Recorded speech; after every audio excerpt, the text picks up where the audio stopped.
회의 중이거나 전철을 타고 있는데 재채기가 나오려고 하지만 다른 사람의 집중을 받고 싶지가 않을 때 어떻게 할까? 보통 많은 사람들은 이런 경우에 재채기를 참는다. 민망하기 때문이다. 재채기가 나오지 않도록, 소리가 나지 않도록 손으로 코를 막거나 입을 다문다. 그래도 나름 조금은 나올 때도 있다. 그런데 이런 방식으로 재채기를 참으면 건강에 해롭다는 걸 알고 있는가? 그래서 그 이유를 자세히 알아보자. 그리고 재채기가 우리 건강에 얼마나 중요한지도 살펴보자. 재채기가 나오는 이유. 재채기는 정확히 말하자면 호흡기 체계가 하는 방어 기제이다. 폐에 있는 공기를 코나 입으로 보내는 재채기는 반사적이면서 경련성의 행동이며 기도가 자극되면 발생한다.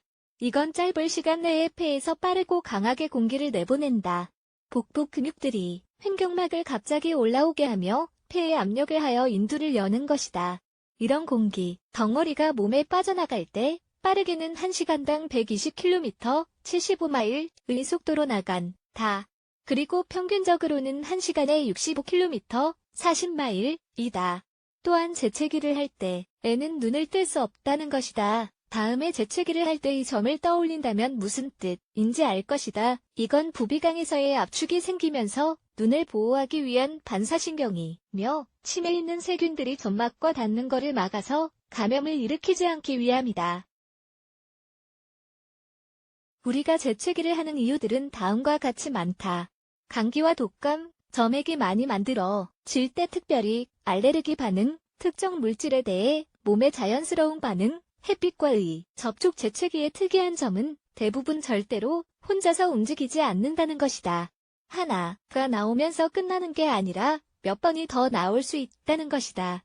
사람마다 다르지만 10번까지 재채기를 하는 것은 정상이다. 많은 재채기들이 나오는 것은 폐에서 문드러진 공기들이 모두 나가지 않았을 때 일어난다. 또는 재채기를 유발한 물질이 아직도 남아있다면 그렇다. 재채기를 참으면 안 좋을까? 재채기를 참는 것은 걸어다 니면서 민망하거나 여기저기 침이랑 세균을 퍼뜨리고 싶지 않을 때 사람들이 자주 하는 행동이다. 어렸을 때 재채기를 하는 게 좋지 않다고 또는 그 느낌이 싫어서 그럴 수 있다. 그러나 재채기를 참으면 몸에 좋지가 않다는 연구 결과들이 있다. 예를 들어서 재채기를 참으면 그것이 해야 하는 효과에 정반대가 일어날 수 있다. 자극, 물질들과 미립자들이 바깥으로 내보내지지 않고 안으로 보내진다. 공기의 압축이 콧, 속의 조직들을 해칠 수 있으며 혈관과 핏줄에 손상을 줄 수가 있다. 병원균들과 다른 세균들이 코, 중이, 부비동 등에 깊게 들어갈 수 있으며 거기서 번식하여 감염의 원인이 될 수 있다. 그리고 재채기를 참으면 호흡 체계에 압력을 가한다.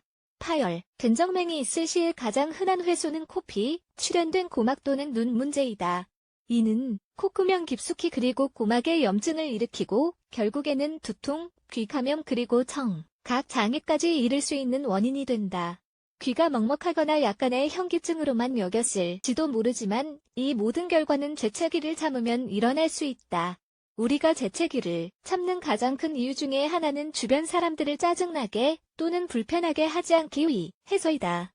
물론 침과 세균이 많이 퍼지면서 엄청 큰 소리에 재채기를 하는 건 누구도 원치 않겠지만 그것을 최소화하면서 정상적으로 재채기를 할 수 있는 방법이 있다. 그냥 입을 티슈로 가리면 되는 것이다. 사람들이 자주 쓰는 방법 또 하나는 이것은 100% 효율적이지 않지만 팔 뒤꿈치 쪽에 재채기를 하는 것이다. 티슈를 사용하고 재채기를 끝냈다면 그 다음은 남아있는 세균들과 박테리아를 없애기 위해 손을 씻는 것이 매우 중요하다.